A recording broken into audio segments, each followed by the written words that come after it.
안녕하세요. 오늘도 서연살롱을 찾아주셔서 감사합니다. 저는 40대 후반의 여성이에요. 대학교 때 갑작스러운 교통사고로 부모님을 잃게 되었어요. 형제도 없어서 저는 졸지에 혼자가 되었죠. 음대를 다니고 있던 저는 유학의 꿈도 포기해야 했어요. 어떻게든 혼자서 살아갈 방법을 찾아야 했고, 대학을 졸업하자마자 음악학원을 열었어요. 제가 피아노 전공이어서 피아노를 주로 가르쳤고, 그 외에 제가 할 수 있는 성악 레슨도 했어요. 원래 노래를 잘해서 성악을 하려고 했었거든요. 제가 대학은 괜찮은 데를 나와서 그걸 중심으로 홍보지를 만들어서 학생들을 모집했어요. 그렇게 온 학생들을 정말 열심히 가르쳤고, 아이들 실력이 쑥쑥 늘어나자 그 다음부터는 학생들이 저절로 채워졌죠. 주로 초등학교 다니는 애들을 가르치다 보니 재밌기도 했지만 힘들기도 했어요. 부모님이 아이를 레슨 시간에 맞춰 보내지 않고서 자기 애만 먼저 해달라고 하거나 다른 애들보다 더 시간을 오래 해달라고 할 때도 있었어요. 또 음악과는 전혀 상관없는 국어나 영어 숙제를 봐달라고 하는 부모님도 있었죠. 처음에는 안 된다는 거절을 못해서 쩔쩔맸어요. 그러다가 학원을 옮긴다고 하면 어떡하나 걱정이 됐거든요. 하지만 시간이 지나고 경험이 쌓이면서 안 되는 건 안 되는 거라고 말할 수 있게 되었죠.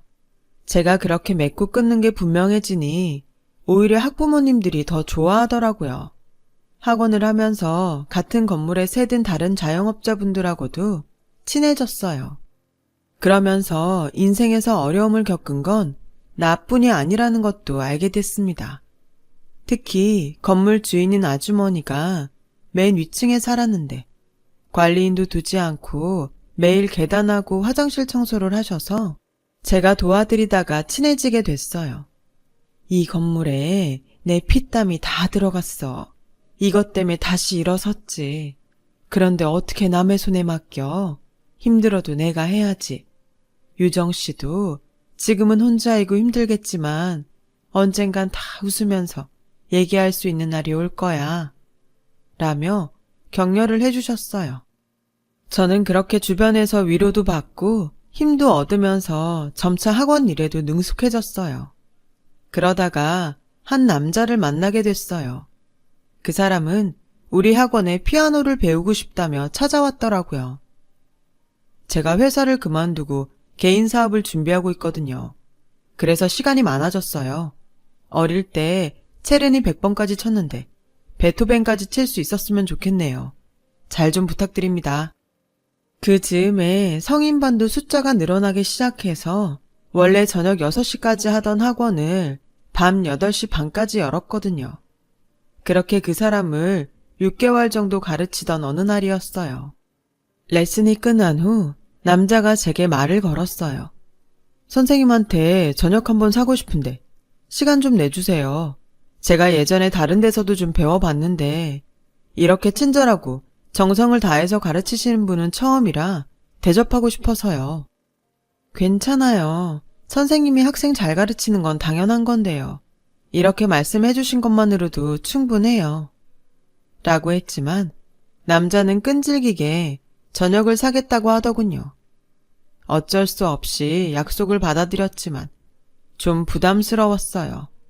학생이라도 남자니까 누가 보고 이상한 소문이라도 내면 어쩌나 했거든요. 그래도 같이 한 저녁 시간은 좋았어요. 대화할 때도 크게 불편하지 않았고 남자는 제가 음악에 대해 이야기하면 굉장히 좋아하면서 재미있게 들어주었어요. 다음날 그 사람은 학원에 레슨을 받으러 와서 뜻밖의 말을 했어요. 선생님, 아니 임유정 씨랑 정식으로 만나고 싶어요. 이런 제 이야기가 갑작스럽게 느껴질 수도 있겠지만 저는 그동안 많이 생각했던 거예요.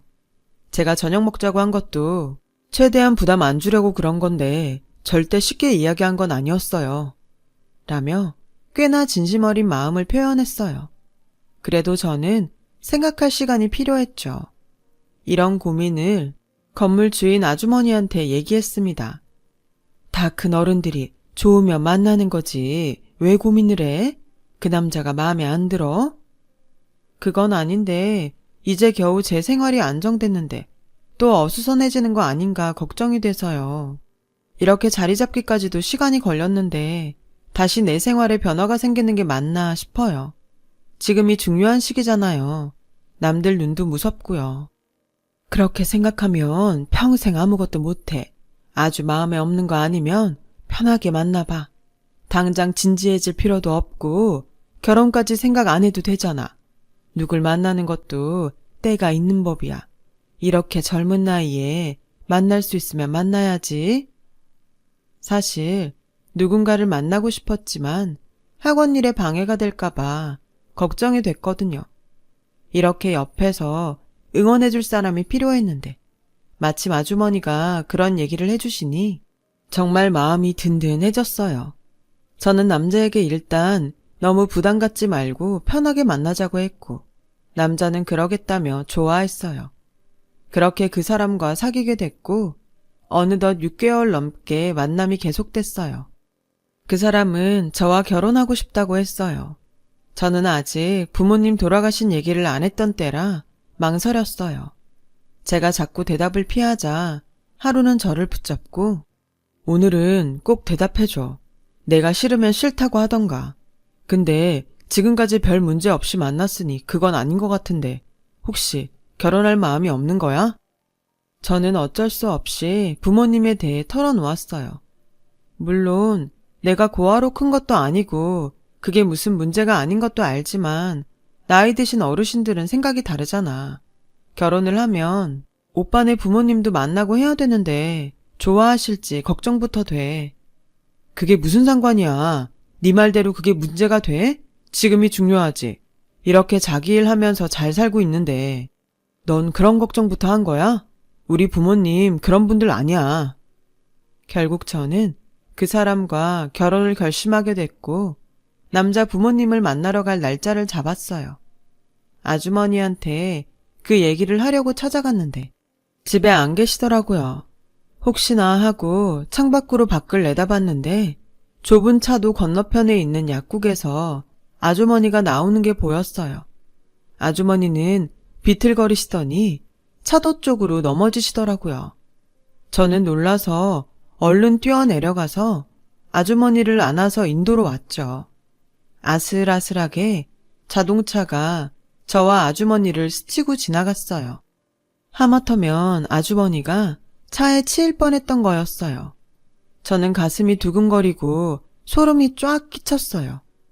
아주머니는 저에게 기대서 인상을 잔뜩 찌푸리며 가쁜 숨을 쉬셨어요. 얼른 119를 불러서 응급실로 갔더니 의사가 바로 아주머니를 어디론가 옮겼어요. 간호사는 저에게 가족이냐고 물었고 저는 아니라고 했죠. 지금 바로 수술 들어가야 되는데 가족 연락처 아세요? 아주머니는 오래전 남편이 돌아가셨고 하나뿐인 딸도 몇 년 전 사고로 세상을 떠났다고 했어요. 아주머니는 예전에 심장수술을 받으셨는데 그게 문제가 생긴 모양이었어요. 그래서 제가 수술 동의를 한 후 학원을 쉬고 수술실 앞에 있었죠. 6시간 정도 걸린 수술 끝에 아주머니는 다시 안정을 찾으셨어요. 의사는 수술이 잘 끝났다고 하더군요. 선생님 아니었으면 저분 큰일 날 뻔하셨어요. 정기검진을 안 오셔서 걱정했는데 오늘 큰일 하셨네요. 이따 깨어나실 거니까 보고 가세요. 저는 아주머니가 깰 때까지 병실에 있었어요. 심장수술 받으셨으면 정기적으로 병원을 다니셨어야죠. 그러다 큰일 나면 어쩌시려고요. 이제 저라도 챙길게요. 내가 정말 고마워서 어떡하지? 이 은혜를 어떻게 갚아? 은혜는 무슨 은혜요. 아줌마를 보면 엄마가 생각나서 좋단 말이에요. 그러니까 건강하세요. 알았어. 내가 앞으로 조심할게. 병원도 잘 다니고. 라며 제 손을 꼭 잡으셨어요. 그렇게 정신없이 한 주를 보내고 남자 집에 갈 날이 되었어요. 저는 너무 긴장해서 음식도 제대로 못 먹었어요.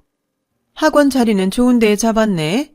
건너편에 아파트 단지 있고 조금만 가면 초등학교 있고 시내랑 멀지 않아서 직장인들도 있고 한 달 수입은 대강 얼마나 돼? 라고 남자 어머니가 노골적으로 물어보자 남자는 엄마는 초면에 뭘 그런 걸 물어봐. 안 그래도 잔뜩 긴장해서 물도 제대로 못 마시는데. 넌 벌써부터 편드는 거야? 내가 못 물어볼 거 물어봤니? 어차피 한 식구 될 건데 궁금하잖아. 안 그래요, 당신? 당신도 궁금하죠? 라며 남자 아버지를 끌어들였고 아버지는 잘 모르겠다며 얼머부리고 방으로 들어가셨어요. 제 언니가 중간에 나서서 이러면 쟤한테도 좋을 거 하나도 없어. 내 친구들도 보면 아들이 며느리 편 들어서 사이 나빠진 게 좀 많은 줄 알아? 네가 처신 잘해야 돼. 저는 만만치 않겠다는 느낌이 들었어요. 다음 날 학원 문을 열고 얼마 안 됐는데 남자 어머니가 오셨더라고요. 저는 너무 뜻밖이라 어리둥절해서 제 의자를 내어드리고 얼른 차하고 과일을 준비했어요. 남자 어머니는 들어오는 아이들을 유심히 보더니 학원을 살피더군요. 왜 원장실은 따로 없어? 이러면 애들한테 위신이 안 서잖아. 네가 무슨 접수원도 아니고 왜 문 옆에 방도 없이 네 자리를 둔 거야? 제가 혼자 하는 학원이라 이게 편해요. 아이들 올 때마다 출석 체크하기도 좋고요. 그런 것도 다른 방법이 있을 거 아니야. 너도 참 고지식하다. 이렇게 원장이 원장답지 않으니 애들이 지멋대로지. 이런 거 가르쳐줄 사람이 옆에 없으니 티가 나는구나. 저는 애들이 와서 자기 할 일만 잘하고 가면 뭐라고 안 해요. 여긴 학교가 아니잖아요. 무조건 조용히 하고 질서 지키고 이런 건 다른 학원에서도 하니까 여기서만이라도 애들이 편했으면 좋겠어요. 학부모님들도 만족하시고요. 제가 몇 년간 하면서 만들어 놓은 분위기예요. 너 어제는 안 그러더니 아주 따박따박 할 말 다 하는구나. 제호 앞이라서 내숭 떨었던 거니? 그런 거 아니에요. 제 학원에 처음 와보시고서 그런 말씀을 하시니까 제 입장을 말씀드린 거예요. 라고 하자 들은 척도 안 하더니 출석부를 쭉 보고는 학생 이거 갖고 되겠어? 좀 더 모아야지. 정 안 되면 아파트 단지에 찌라시라도 좀 뿌리던가 해라. 이래가지고 결혼식 예단 준비는 제대로 하겠니? 그리고 이제 이 학원 네 거 아니다. 우리 집 사람 되면 이게 다 우리 집안 거야. 라는데 대놓고 화를 내고 싶었지만 일단 참았어요. 아이들 레슨도 해야 하고 할 일이 많았으니까요. 그날 저녁 남자가 왔을 때 어머니가 온 이야기를 했죠. 이 학원은 누가 뭐라고 해도 내 거고 내가 운영하는 거야.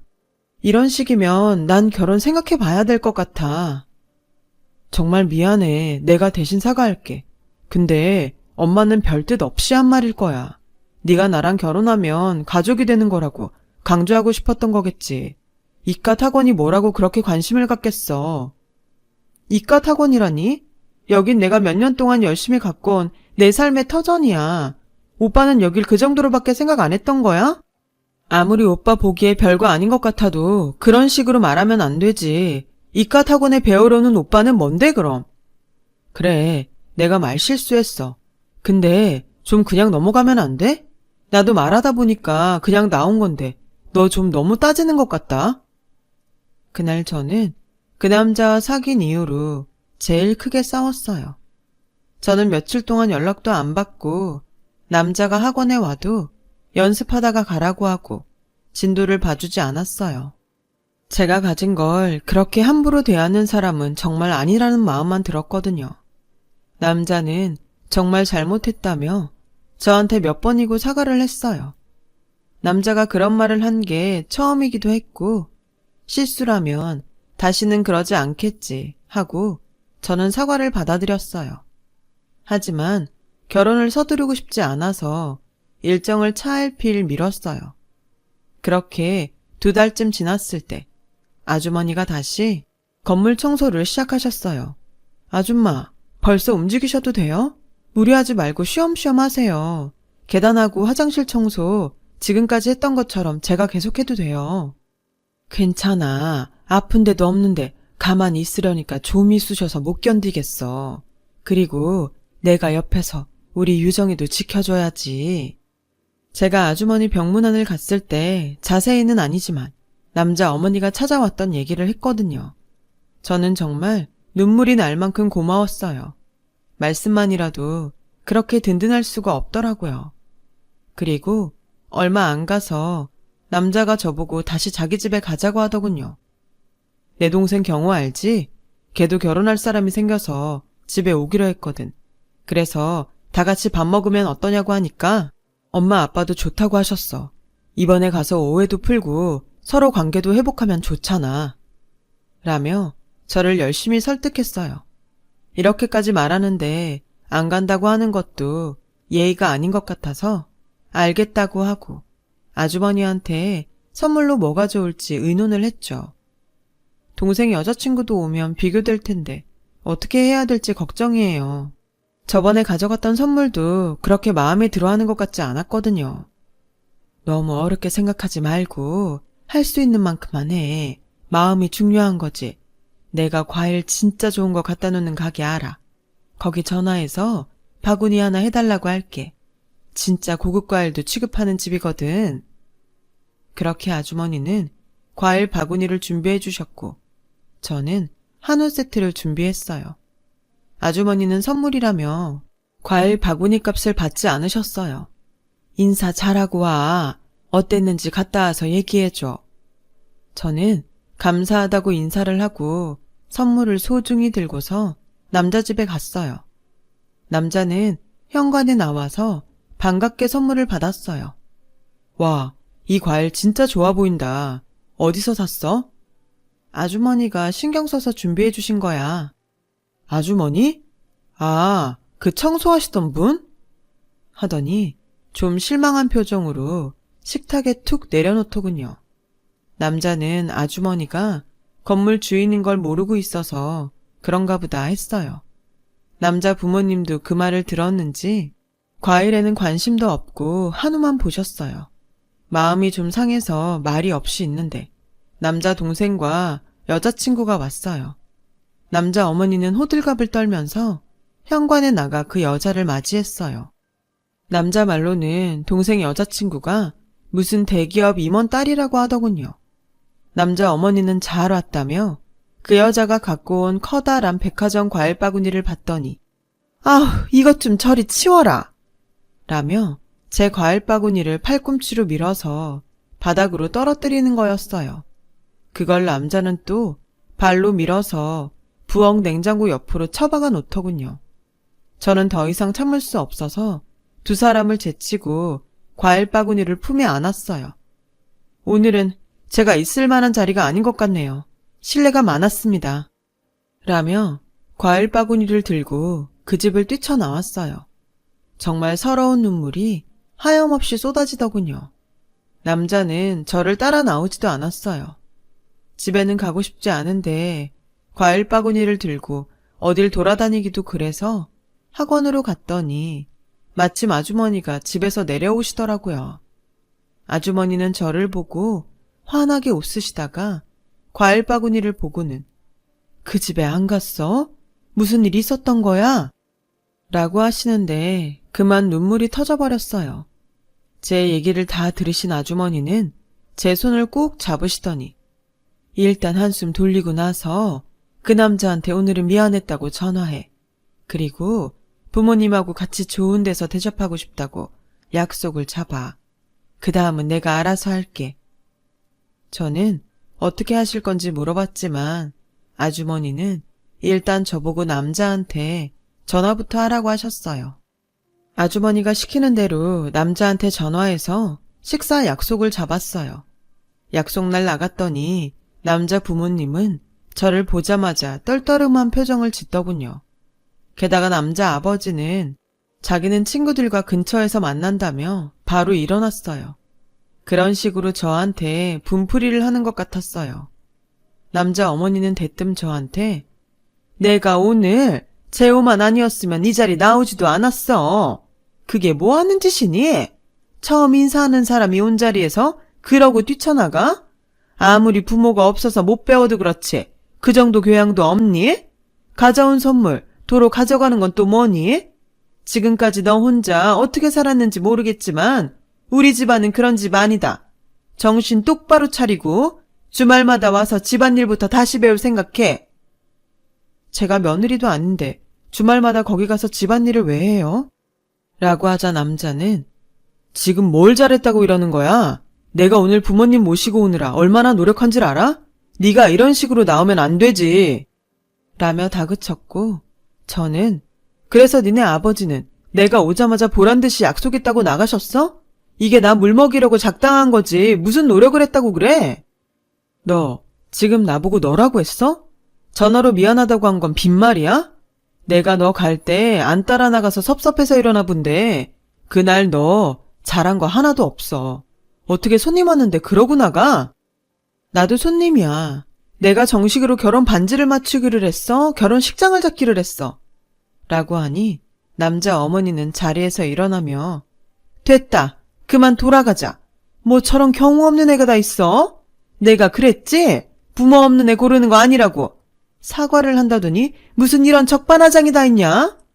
라길래 저는 사과는 그쪽에서 하셔야죠. 그리고 저희 부모님 저 대학 때까지 살아 계셨어요. 남의 부모님에 대해 함부로 말한 것도 사과하세요. 라고 하자 남자 어머니는 저를 한 대 치려고 손을 들더군요.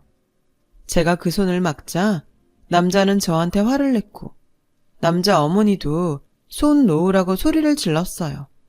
그때 아주머니가 오셨어요. 아주머니는 평소와 다르게 머리끝부터 발끝까지 명품으로 치장하셨더라고요. 그 모습을 보고 남자는 놀라서 눈이 휘둥그레졌어요.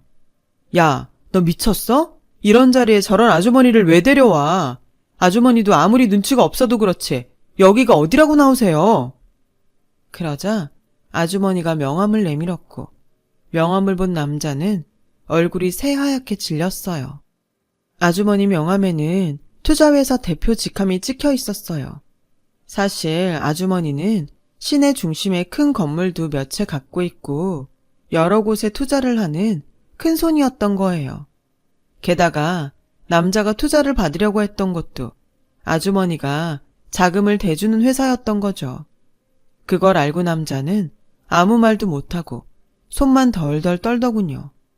남자 어머니는 누나를 막 굴려대더니 안 되겠는지 대뜸 제 손을 잡으며 얘, 너 우리 재호 좋아하잖아. 그래서 인사까지 하러 왔는데 이런 일로 헤어지거나 그럴 거 아니지? 우리 잘해볼 일만 남았잖아. 아니요. 다른 건 그렇다고 해도 툭 하면 돌아가신 우리 부모님 욕하는 거 보고 진작에 마음 다 떠났어요. 남의 아픔을 우습게 여기는 사람들하고 어떻게 평생 가족이 되겠어요? 좀 전까지도 그러셨잖아요. 제가 보고 배운 게 없어서 그렇다고. 아주머니가 투자회사 대표라니까 이러는 거지. 저를 인정해 주시는 거 아니잖아요. 저는 그런 사람들 필요 없어요. 그리고 박재호, 너도 인생 똑바로 살아. 무슨 백화점이니 명품이니 이런 거에만 눈 뒤집지 말고. 내가 좀 알아봤는데 너 우리 학원 좀 잘 된다고 근처에 소문나서 나보고 사귀자고 한 거였다며? 네가 여기저기 우리 학원에 대해 수소문했다는 거 동네 사장님들이 다 얘기해줬어. 우리 학원처럼 작은 데에서 뭘 받아먹겠다고 저러나 했더니 니네 어머니가 운영하게 하고 나는 아주 월급 선생처럼 부려먹을 작정이었더라. 그래서 니네 엄마가 아주 자기 것처럼 간섭한 거지? 라며 아주머니와 나가려고 하자 남자 어머니는 저희를 붙잡고 사모님 제발 화 푸시고 저희가 큰 실수를 했어요. 죄송합니다. 잘못했습니다. 네, 저희가 정말 잘못했어요. 유정아, 정말 미안해. 내가 어리석었어. 라고 했지만 저와 아주머니는 두 사람을 뿌리치고 돌아왔어요. 남자는 몇 번이나 찾아와서 미안하다고 사과를 했지만 저는 받아주지 않았어요. 남자 어머니도 저한테 전화로 잘못했다고 사정하고 아주머니한테도 찾아와 몇 번이나 머리를 조아렸다고 하더군요. 그래도 아주머니는 받아주지 않으셨다고 해요. 남자는 아주머니한테 찍혀서 투자를 못 받아서 사업을 제대로 시작도 못했다더군요. 그렇게 한 차례 소란이 지나가고 몇 년 후에 저는 좋은 사람을 만나서 결혼했어요. 아들, 딸도 낳았고요. 그 애들이 벌써 중학생이네요. 저는 아주머니와 진짜 모녀지간처럼 잘 지내고 있어요. 정말 고마운 분이죠. 아주머니도 저희 애들 친손자처럼 예뻐해 주시고요. 부모님이 저에게 보내주신 귀한 인연이라고 생각하고 있어요. 사람 사는 게 쉽지도 않고 답도 없지만 하나만은 확실히 믿고 살아가고 있습니다. 사람이 사람을 무시하면 안 된다는 진리요. 제 얘기는 여기까지예요. 오늘 제 사연을 들어주신 분들 모두 감사드려요. 다들 좋은 일만 생기시길 기원할게요. 오늘도 행복한 하루 되세요. 여러분, 사연 댓글에 응원과 현명한 조언 부탁드려요. 좋아요와 구독은 저에게 큰 힘이 됩니다. 오늘도 좋은 일 가득하세요.